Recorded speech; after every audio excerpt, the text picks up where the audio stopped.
নমস্কাৰ সকলোকে নলেজ আছামৰ অন্য এটা ভিডিঅ'লৈ আপোনালোক সকলোকে স্বাগতম জনাইছোঁ। আমি পলিটি আৰু গভাৰ্নেন্সৰ ওপৰত এটা চিৰিজ আৰম্ভ কৰিছিলোঁ। তো সেই চিৰিজটোৰ অন্তৰ্গত এইটো আমাৰ পলিটিৰ ওপৰত 11 নম্বৰ ভিডিঅ'। ইয়াৰ আগতে আমি এটা পলিটিৰ MCQৰ ওপৰত এটা ভিডিঅ' এটা আপলোড কৰিছিলোঁ।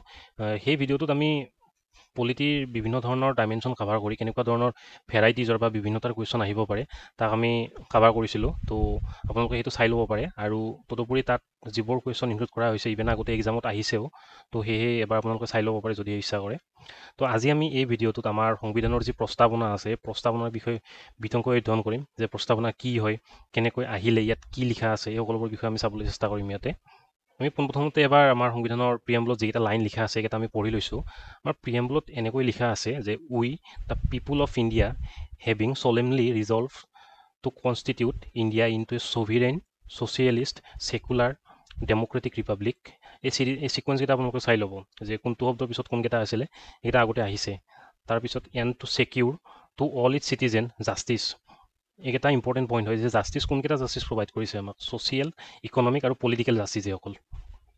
তাৰপিছত লিবাৰ্টি কিহৰ প্ৰভাইড কৰিছে আমাক, liberty of thought, expression, belief, faith and worship. তাৰপিছত আছে equality of status and opportunity and to promote among them all. তো এইটো আপোনালোকে মনত ৰাখিব যে কিহৰ ইকুৱেলিটিৰ কথা কৈছে প্ৰিএম্বলত আমাক, ষ্টেটাছ আৰু অপৰচুনিটিৰ। তো এইটো মনত ৰাখি দিব, ইম্পৰ্টেণ্ট পইণ্ট হয়। তাৰপিছত fraternity, assuming the dignity of individual and the unity and integrity of nation. In our constituent assembly this 26th day of November 1949 do hereby adopt, enact and give to ourselves this constitution। ইয়াতে আন এটা বৈশিষ্ট্য হৈছে যে আমাৰ সংবিধানৰ প্ৰিএম্বলৰ এই গোটেইকেইটা যি বাক্য আছে বাক্যসমূহ এটা শাৰীতে লিখিছে। তো সেইটো এটা ইণ্টাৰেষ্টিং পইণ্ট হয়। তদুপৰি আপোনালোক আগতে আমাৰ আগৰ ভিডিঅ' ডিছকাছ কৰিছিলে যে এইকেইটা যে শব্দ আছে ছ'ভেৰেইন, ছ'চিয়েলিষ্ট, এই শব্দকেইটা কি কৰিছে আমাৰ যিখন অৰিজিনেল প্ৰিএম্বল আছিলে সেই অৰিজিনেল প্ৰিএম্বলখনত নাছিলে। তাৰ পৰৱৰ্তী সময়ত যি 42 নম্বৰ সংশোধন হৈছিলে এই 42 নম্বৰ সংশোধনত কি কৰা হৈছিলে, এই শব্দকেইটা সংবিধানৰ প্ৰিএম্বলত এড কৰি দিয়া হৈছিলে। তো এতিয়া আমি এই শব্দবোৰৰ মিনিং কি হয় তাৰ বিষয়ে আমি বিতংভাৱে জানিবলৈ চেষ্টা কৰিম। এতিয়া আমি আহিছোঁ পোনপ্ৰথমে ছ'ভেৰেইন শব্দটোলৈকে। যে ছ'ভেৰেইন শব্দটোৰ মিনিং কি হয়, এই ছ'ভেৰেইন শব্দটোৰ আমাৰ অসমীয়া মিনিংটো হৈছে সাৰ্বভৌম।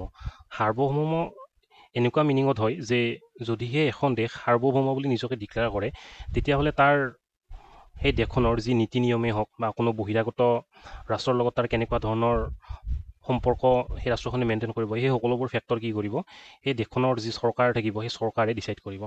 অৰ্থাৎ এই দেশখনৰ কোনো ধৰণৰ এছপেক্টৰ ওপৰতে কোনো ধৰণৰ বহিৰা শক্তিৰ কণ্ট্ৰল নাথাকিব। অৰ্থাৎ দেশ এখন কমপ্লিটলি বা ফুল্লি ইণ্ডিপেণ্ডেণ্ট হ'ব। তো তেনেকুৱা এখন দেশক কি বুলি কোৱা হয়, ছ'ভেৰেইন বুলি কোৱা হয়। তো ইয়াত আপোনালোকক আৰু এটা বস্তু কৈ থৈ দিওঁ যে যেতিয়া আমাৰ 1947 চনত ইণ্ডিপেণ্ডেণ্ট এখন আমাৰ ব্ৰিটিছ গভৰ্ণমেণ্টে পাছ কৰিছিলে বা এনাক্ট কৰিছিলে, তাৰ পৰৱৰ্তী সময়ৰ পৰা প্ৰায় 1949 চনৰ 26 নৱেম্বৰলৈকে আমাৰ ইণ্ডিয়া কি আছিলে, ব্ৰিটিছৰ এটা কলনী আছিলে। তাৰ পৰৱৰ্তী সময়ত এই 1947 26 নৱেম্বৰৰ পৰা 1950 26 জানুৱাৰীলৈকে আমাৰ ভাৰতবৰ্ষ ইংৰাজৰ অৰ্থাৎ ব্ৰিটিছৰ এখন ডমিনিয়ন ষ্টেট আছিলে। ডমিনিয়নৰ মিনিংটো এনেকুৱা ধৰণৰ, ছাপ'জ আমি ধৰি ল'লোঁ যে আমাৰ ভাৰতবৰ্ষ ব্ৰিটিছৰ ডমিনিয়ন ষ্টেটাছত আছিলে, ব্ৰিটিছৰ আণ্ডাৰ ডমিনিয়ন ষ্টেটাছত আছিলে। তো তাৰ মিনিংটো এনেকুৱা ধৰণৰ যে কিছু পৰিমাণে আমাৰ ভাৰতবৰ্ষ সম্পূৰ্ণৰূপে স্বাধীনতা দিয়া হৈছে, আৰু বাকী আন কিছুমান গুৰুত্বপূৰ্ণ বিষয় যেনে বহিৰাজ্যৰ লগত কেনেকুৱা ধৰণৰ সম্পৰ্ক মেইনটেইন কৰিব, ডিফেন্স, এই সকলোবোৰ ফেক্টৰ কি কৰিব, ব্ৰিটিছে চোৱা চিতা কৰিব। তো সেইকাৰণে কি কৰা হৈছিলে, এই যিটো অৱস্থা এইটোক ডমিনিয়ন ষ্টেটাছ বুলি কোৱা হৈছিলে। যেতিয়ালৈকে আমাৰ সংবিধানখন ফুল্লি এনাক্ট হোৱা নাছিলে 50-ৰ 26 জানুৱাৰীলৈকে, তেতিয়ালৈকে আমাৰ ভাৰতবৰ্ষ কি হৈছিলে, ব্ৰিটিছৰ এখন ডমিনিয়ন ষ্টেট হিচাপত আছিলে। তাৰ পৰৱৰ্তী সময়ত যেতিয়া আমাৰ কনষ্টিটিউশ্যনখন আমি এডপ্ট কৰিলোঁ ফুল্লি, তাৰ পৰৱৰ্তী সময়ত আমাৰ ভাৰতবৰ্ষ কমপ্লিটলি ইণ্ডিপেণ্ডেণ্ট আৰু এখন সাৰ্বভৌম ৰাষ্ট্ৰ হিচাপত কি কৰিলে, বিশ্ববাসীৰ আগত ইমাৰ্জ হ'ল। তাৰ পিছৰ শব্দটো হৈছে ছ'চিয়েলিষ্ট। তো ছ'চিয়েলিষ্ট শব্দটো জনাৰ আগতে আমি এইটো বুজি ল'ব লাগিব যে আমাৰ যিটো ইণ্ডিয়াৰ ছ'চিয়েলিষ্টৰ ভাৰ্জন, সেইটো যিটো ছ'চিয়েলিষ্টৰ অৰিজিনেল কনচেপ্ট সেইটোৰ পৰা কিছু পৰিমাণে পৃথক হয়। ছ'চিয়েলিজমৰ মিনিং এইটোৱেই যে আমাৰ যিকোনো এখন দেশত যিমানবোৰ মোডছ অফ প্ৰডাকশ্যন থাকে, অৰ্থাৎ ফেক্টৰী হওক বা এগ্ৰিকালচাৰেল লেণ্ডেই হওক, এই সকলোবোৰ কি কৰিব, আমাৰ সেই দেশখনৰ যি গভৰ্ণমেণ্ট থাকিব সেই গভৰ্ণমেণ্টৰ কণ্ট্ৰলত থাকিব। অৰ্থাৎ যিমানবোৰ মোডছ অফ প্ৰডাকশ্যন আছে এই সকলোবোৰ কি কৰিব, গভৰ্ণমেণ্টে কণ্ট্ৰল কৰিব। কিন্তু আমাৰ যিটো ছ'চিয়েলিজমৰ ধাৰণা সেইটো সাধাৰণতে গান্ধীয়ান ছ'চিয়েলিজম বুলি কোৱা হয়। এই গান্ধীয়ান ছ'চিয়েলিজমৰ আণ্ডাৰত কি হয়, আমাৰ যিসমূহ মোডছ অফ প্ৰডাকশ্যন থাকিব সেই মোডছ অফ প্ৰডাকশ্যনৰ ওপৰত চৰকাৰৰ লগতে কিছুমান প্ৰাইভেট ইণ্ডিভিজুৱেল বা প্ৰাইভেট গ্ৰুপৰো কণ্ট্ৰল থাকিব অৰ্থাৎ আমাৰ ভাৰতবৰ্ষৰ ক্ষেত্ৰত যে অৰ্থনীতিটোক মিশ্ৰ অৰ্থনীতি বুলি কোৱা হয় তো সেইটো এটা আমাৰ যিটো ছ'চিয়েলিজমৰ ভাৰ্জন গান্ধীয়ান ছ'চিয়েলিজম তো সেইটোৰে এটা কেৰেক্টাৰ হয় মিক্স ইকনমিটো তো ছ'চিয়েলিজমৰ মিনিংটো এনেকুৱা ধৰণৰ তাৰপিছত ছেকুলাৰ ছেকুলাৰ শব্দটোৰ মিনিংটো ইয়াৰ আগৰ ভিডিঅ'টোত আপোনালোকক ডিটেইলছত কৈছিলোঁ মই তো আপোনালোকে এবাৰ চাই ল'ব তাৰপিছত আহিলোঁ আমি ডেম'ক্ৰেটিক সাধাৰণতে ডেম'ক্ৰেচি বোলা বস্তুটোক দুই ভাগত বিভক্ত কৰিব পাৰি এটা হৈছে ডাইৰেক্ট ডেম'ক্ৰেচি আৰু আন এটা হৈছে ইনডাইৰেক্ট ডেম'ক্ৰেচি সাধাৰণতে কি কৰা হয় ডাইৰেক্ট ডেম'ক্ৰেচিত বিভিন্ন ধৰণৰ মেথডলজি উদাহৰণস্বৰূপে ৰেফাৰেণ্ডাম প্লেবিচাইট তো ইত্যাদি মেথডলজিৰ দ্বাৰা কি কৰা হয় তাৰ জনসাধাৰণে তেওঁলোকৰ নিজৰ শাসন কাৰ্য সম্পাদিত কৰে ইয়াতে ইমান ডিটেইলছত নাযাওঁ বাট ষ্টিল আপোনালোকক কৈ থৈ দিছোঁ যে ৰেফাৰেণ্ডাম প্লেবিচাইট কি হয় ৰেফাৰেণ্ডামত সাধাৰণতে কি কৰা হয় যে যিকোনো এটা ইম্পৰ্টেণ্ট বিষয়বস্তু জনসাধাৰণক দি দিয়া হয় যে আপোনালোকে অৰ্থাৎ চৰকাৰে জনসাধাৰণক ক'লে যে আপোনালোকে এই বস্তুটোৰ ওপৰত কেনেকুৱা ধৰণৰ সিদ্ধান্ত গ্ৰহণ কৰিব বিচাৰে তো তেতিয়া জনসাধাৰণে কি কৰিব নিজৰ মত প্ৰভাইড কৰিব বা নিজৰ মত দিব সেই বিষয়বস্তুটোৰ ওপৰত আৰু তাৰ পৰৱৰ্তী সময়ত চৰকাৰে কি কৰিব এই জনসাধাৰণৰ মতখিনিক তেওঁলোকৰ নিজৰ যি ল বা আইন কানুন পাছ কৰিব তাত কি কৰি দিব অন্তৰ্ভুক্ত কৰিব ৰেফাৰেণ্ডামৰ মিনিংটো তেনেকুৱা ধৰণৰ ঠিক একেদৰে প্লেবিচাইটটো ছেমে হয় খালি অকণমান ডিফাৰেঞ্চ আছে উদাহৰণস্বৰূপে দ্বিতীয় বিশ্বযুদ্ধৰ পিছত যিসমূহ এই এলাইট পাৱাৰ বা এক্সিছ পাৱাৰৰ কলনী আছিলে সেই কলনীসমূহে তেওঁলোকৰ তাত প্লেবিচাইট হৈছিলে যে জনসাধাৰণে এই এলাইট পাৱাৰ বা এক্সিছ পাৱাৰৰ ভিতৰত থাকিব নে তেওঁলোকে কি কৰিব এখন তেওঁলোকৰ নিজা ৰাজ্য এষ্টাব্লিছ কৰিব তো তেনেকুৱা ধৰণৰ তাৰোপৰি আমাৰ যিটো ইনডাইৰেক্ট ডেম'ক্ৰেচি যিটো আমাৰ ভাৰতবৰ্ষকে আৰম্ভ কৰি বিভিন্ন ধৰণৰ আধুনিক দেশত প্ৰচলিত সেই ইনডাইৰেক্ট ডেম'ক্ৰেচিৰ ভাগ দুই ধৰণৰ তাৰে এটা হৈছে ৰিপ্ৰেজেণ্টেটিভ ক্ষমা কৰিব তাৰে এটা ভাগ হৈছে পাৰ্লিয়ামেণ্টাৰী ডেম'ক্ৰেচি যিটো আমাৰ ভাৰতবৰ্ষত প্ৰচলিত অৰ্থাৎ কি হয় যি আমাৰ লেজিছলেটিভ ব্ৰাঞ্চ অৰ্থাৎ যি আমাৰ আইন কানুন পাছ কৰায় সেই ব্ৰাঞ্চটো আৰু যিটো এক্সিকিউটিভ ব্ৰাঞ্চ যিয়ে আইন কানুনসমূহ কি কৰে ৰিয়েল গ্ৰাউণ্ডত তেওঁলোকে প্ৰয়োগ কৰে সেই লেজিছলেটিভ ব্ৰাঞ্চ আৰু এক্সিকিউটিভ ব্ৰাঞ্চৰ মাজত এটা কোঅপাৰেশ্যন থাকিব তাৰ বিপৰীতে আন এটা হৈছে যিটো প্ৰেচিডেঞ্চিয়েল ফৰ্ম অফ গভৰ্ণমেণ্ট এই বিষয়ে ডিটেইলছত আমি আগৰ ভিডিঅ'টোত পঢ়াইছোঁ আপোনালোকে এবাৰ চাই ল'ব তো প্ৰেচিডেঞ্চিয়েল ফৰ্ম অফ গভৰ্ণমেণ্টত কি হয় এই যিটো লেজিছলেটিভ ব্ৰাঞ্চ থাকে আৰু যিটো এক্সিকিউটিভ ব্ৰাঞ্চ থাকে সিহঁতৰ মাজত কি হয় ক্লিয়াৰ কাট ডিভিজন থাকে পাৱাৰৰ অৰ্থাৎ এইখিনি ডমেইনত কি কৰিব এই লেজিছলেচাৰসমূহে নিজৰ পাৱাৰ ইউটিলাইজ কৰিব আৰু এইখিনি ডমেইনত এই এক্সিকিউটিভ ব্ৰাঞ্চে কি কৰিব নিজৰ পাৱাৰটো ব্যৱহাৰ কৰিব কোনো ধৰণৰ তেওঁলোকৰ মাজত কোঅপাৰেশ্যন দেখা নাযায় কিন্তু তাৰ পৰিৱৰ্তে পাৰ্লিয়ামেণ্টাৰী ফৰ্ম অফ গভৰ্ণমেণ্টত যিটো আমাৰ ভাৰতত প্ৰচলিত এই দুটা ব্ৰাঞ্চৰ মাজত কি এটা সামঞ্জস্য দেখিবলৈ পোৱা যায় এতিয়া আহিছোঁ ৰিপাব্লিকলৈকে সাধাৰণতে কি হয় এটা ডেম'ক্ৰেটিক পলিটিক দুটা ভাগত বিভক্ত কৰিব পাৰি তাৰে এটা হৈছে মনাৰ্ক আৰু আনটো হৈছে ৰিপাব্লিক ডেম'ক্ৰেচি তো মনাৰ্কত কি হয় উদাহৰণস্বৰূপে যদিহে আমি ব্ৰিটেইনৰ যিটো শাসকীয় প্ৰণালী সেইটো চাবলৈ যাওঁ তাত ষ্টেটৰ যি হেড সেয়া হেড কি হয় সাধাৰণতে এজন মনাৰ্ক হয় অৰ্থাৎ বংশানুক্ৰমে কি হয় তেওঁলোকে তেওঁলোকৰ দেশৰ যি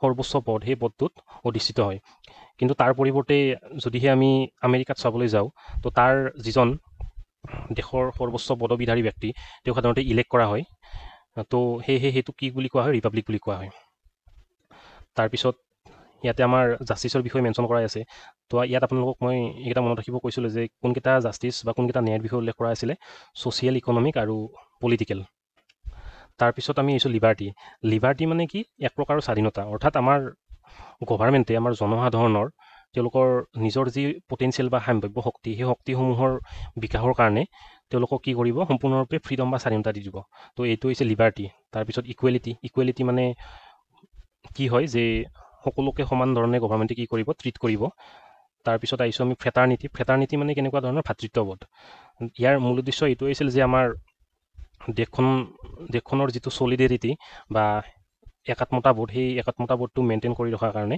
তো এই ফ্ৰেটাৰ্নিটি শব্দটো কি কৰা হৈছিলে আমাৰ সংবিধানত বা আমাৰ সংবিধানৰ যি ফিলচফি সেই ফিলচফিত ইনক্লুড কৰা হৈছিলে তো আমি এতিয়া আহিছোঁ ছিগনিফিকেঞ্চ অফ প্ৰিএম্বুললৈকে এতিয়া আপোনালোকক মই ক'ব বিচাৰিম যে প্ৰিএম্বুল মানে আচলতে হয় কি সাধাৰণতে যেতিয়া আমাৰ সম্পূৰ্ণ সংবিধানখন তৈয়াৰ কৰা হৈছিলে তাৰ পৰৱৰ্তী সময়ত কি কৰিছিলে আমাৰ এই প্ৰিএম্বুলখন এডপ্ট কৰা হৈছিলে আৰু এই প্ৰিএম্বুলখন এডপ্ট কৰিছিলে আমেৰিকাৰ যিখন সংবিধান সেই সংবিধানত কি কৰা আছিলে এটা প্ৰস্তাৱনা উল্লেখ কৰা আছিলে বা ইনক্লুড কৰা আছিলে তাৰ পৰাই ইনস্পায়াৰ্ড হৈ বা অনুপ্ৰাণিত হৈ আমাৰ এই কনষ্টিটিউশ্যনেল ফাডাৰসমূহে কি কৰিছিলে প্ৰিএম্বুলটো আমাৰ সংবিধানত সোমাই দিছিলে প্ৰিএম্বুলটো সাধাৰণতে কি হয় আমাৰ যদি একদম সৰল ভাষাত ক'ব যাওঁ যেতিয়া আমি কোনো এখন স্কুলত এডমিশ্যন লওঁ বা কলেজ এখনত এডমিশ্যন লওঁ আমাৰ এখন আইডেণ্টিটি কাৰ্ড দি দিয়ে তো সেই আইডেণ্টিটি কাৰ্ডখন কি হয় আমাৰ পৰিচয় হয় যে আমি এইখন কলেজত পঢ়ি আছোঁ মোৰ ঘৰ ইয়াত মই এইটো পঢ়ি আছোঁ তো তেনেকুৱা ধৰণৰ ঠিক একেদৰে আমাৰ এই যিখন প্ৰিএম্বুল আছে প্ৰিএম্বুলখনক সংবিধানখনৰ আইডেণ্টিটি কাৰ্ড বুলি ক'ব পাৰি অৰ্থাৎ এই গোটেই সংবিধানখনৰ যিটো সাৰাংশ বা ফিলচফি বুলি ক'ব পাৰি দৰ্শন বুলি ক'ব পাৰি এই সকলোবোৰ বিষয়ে এই কি কৰা আছে সংবিধানখনত মেনশ্যন কৰা আছে তদুপৰি ইয়াক এনেকুৱা ধৰণেও ক'ব পাৰি যে আমাৰ যি এই কনষ্টিটিউশ্যনেল ফাডাৰসমূহ হৈছিলে সেই ফাডাৰসমূহৰ যি ভিজন আছিলে বা যি তেওঁলোকৰ আদৰ্শ ৰাখি তেওঁলোকে সংবিধানখন প্ৰস্তুত কৰিছিলে সেই আদৰ্শ বা তেওঁলোকৰ এই ভৱিষ্যত দৃষ্টিসমূহ কি কৰা আছিলে সংবিধানৰ প্ৰিএম্বুলত ইনক্লুড কৰা আছিলে। এতিয়া আহিছোঁ যে প্ৰিএম্বুলখন আমাৰ সংবিধানৰ পাৰ্ট হয় নে নহয়। সুপ্ৰিম কোৰ্টে বিভিন্ন ধৰণৰ কেছত বিভিন্ন ধৰণৰ জাজমেণ্ট আগবঢ়াইছে। যেতিয়া আপোনালোকক থুলমূলকৈ কৈ থৈ দিওঁ যাতে আপোনালোকৰ কনফিউজ নহয়, প্ৰায় 1960ৰ দশকত সুপ্ৰিম কোৰ্টৰ আগত এটা কেছ আহিছিলে। কেছটোৰ নাম আছিলে বিৰুবাৰী কেছ বুলি। সেই কেছটোত সুপ্ৰিম কোৰ্টে এনেকৈ জাজমেণ্ট এটা দিছিলে যে আমাৰ যিটো সংবিধানৰ প্ৰস্তাৱনা সেই সংবিধানৰ প্ৰস্তাৱনাটো আমাৰ সংবিধানৰ এটা অনবদ্য অংগ নহয় বা সংবিধানৰ এটা পাৰ্ট নহয়। কিন্তু তাৰ পৰৱৰ্তী সময়ত আমি সকলোৱে কেশৱানন্দ ভাৰতীৰ কেছটোৰ বিষয়ে শুনিছোঁ 1973 চনত। তো শুনা নাই যদিও ইমান এটা চিন্তা কৰিব নালাগে, আমি ভালকৈ পঢ়িম এই বিষয়ে। তো এই কেশৱানন্দ ভাৰতী কেছত যেতিয়া আমাৰ সুপ্ৰিম কোৰ্টে বেছিক ষ্ট্ৰাকচাৰৰ কনচেপ্টটো দি দিছিলে, তো তেতিয়া সুপ্ৰিম কোৰ্টে এনেকুৱা এটা জাজমেণ্ট দিছিলে যে আমাৰ সংবিধানৰ যিটো প্ৰিএম্বুল এই প্ৰিএম্বুলটো কি হয় আমাৰ সংবিধানৰ এটা পাৰ্ট হয় বা অনবদ্য অংগ হয়। তাৰ পৰৱৰ্তী সময়ত এটা সুপ্ৰিম কোৰ্টৰ আগত পুনৰ এটা কেছ আহিছিলে LIC কেছ বুলি জনা যায়। এই LIC কেছতো সুপ্ৰিম কোৰ্টে কি কৰিছিলে তাৰ আগৰ যিটো জাজমেণ্ট আছিলে এই কেশৱানন্দ ভাৰতী কেছত যিটো জাজমেণ্ট দিছিলে সেই জাজমেণ্টটো পুনৰ ৰিইটাৰেট কৰিলে, অৰ্থাৎ পুনৰ সেই একেটা জাজমেণ্টে দিলে যে প্ৰিএম্বুলটো কি হয় আমাৰ সংবিধানৰ এটা পাৰ্ট হয়। তো এতিয়া কথা হৈছে এটা খুবেই ইম্পৰ্টেণ্ট কুৱেশ্যন যে আমাৰ সংবিধানৰ যিটো প্ৰস্তাৱনা বা প্ৰিএম্বুল এইটোক এমেণ্ড কৰিব পাৰি নে নোৱাৰি। বহুতকেইটা এক্সামত এইটো আগতে আহিছে, উদাহৰণস্বৰূপে আমি প্ৰিলিমছতে ধৰি ল'লোঁ APSC বহুকেইবাৰ আহিছে। তো তাৰ এনচাৰটো সুপ্ৰিম কোৰ্টে আমাক দি দিছিলে এই কেশৱানন্দ ভাৰতী কেছত। তেতিয়া সুপ্ৰিম কোৰ্টে কৈছিলে যে আমাৰ গোটেই সংবিধানখনে কি হয় কেতিয়ালৈকে আমি সংশোধন কৰিব পাৰিম যেতিয়ালৈকে কি হয় ই আমাৰ সংবিধানখনৰ যিটো বেছিক ষ্ট্ৰাকচাৰ আছিলে সেই বেছিক ষ্ট্ৰাকচাৰটোক অতিক্ৰম নকৰে। অৰ্থাৎ যেতিয়ালৈকে বেছিক ষ্ট্ৰাকচাৰত ভায়োলেট নকৰে তেতিয়ালৈকে কি হয় সংবিধানত যিকোনো ধৰণৰ এমেণ্ডমেণ্ট কৰিব পাৰি। তো সেই জাজমেণ্টটোৰ পৰা বা সেইটোৰ পৰা আমি এইটো কনক্লুজন ডিৰাইভ কৰিব পাৰোঁ যে আমাৰ সংবিধানৰ যি প্ৰস্তাৱনা বা প্ৰিএম্বুল এই প্ৰিএম্বুলটোকো আমি এমেণ্ড কৰিব পাৰোঁ, কিন্তু তেতিয়ালৈকেহে এমেণ্ড কৰিব পাৰোঁ যেতিয়ালৈকে কি হয় ই আমাৰ এই সংবিধানৰ যিটো বেছিক ষ্ট্ৰাকচাৰ এই বেছিক ষ্ট্ৰাকচাৰটো অৱমাননা নকৰে বা ভায়োলেট নকৰে। আৰু এইখিনিত আপোনালোকক এটা কথা কৈ থৈ দিওঁ যে সুপ্ৰিম কোৰ্টে যদিও বা বেছিক ষ্ট্ৰাকচাৰৰ কনচেপ্টটো আমাক দিছিলে, কিন্তু সুপ্ৰিম কোৰ্টে আমাক ক্লিয়াৰ কাট কৰি কোনো ধৰণৰ সংজ্ঞা দি দিয়া নাছিলে যে এইখিনি বেছিক ষ্ট্ৰাকচাৰ হয়। সুপ্ৰিম কোৰ্টৰ বিভিন্ন ধৰণৰ কেছত যেতিয়া জাজমেণ্ট দি আহি আছে তাৰ লগে লগে কি হৈ আহিছে বেছিক ষ্ট্ৰাকচাৰৰ কনচেপ্টটো বাঢ়ি বাঢ়ি গৈ আছে, অৰ্থাৎ তাৰ যিটো বাস্কেট সেই বাস্কেটটো বাঢ়ি বাঢ়ি গৈ আছে।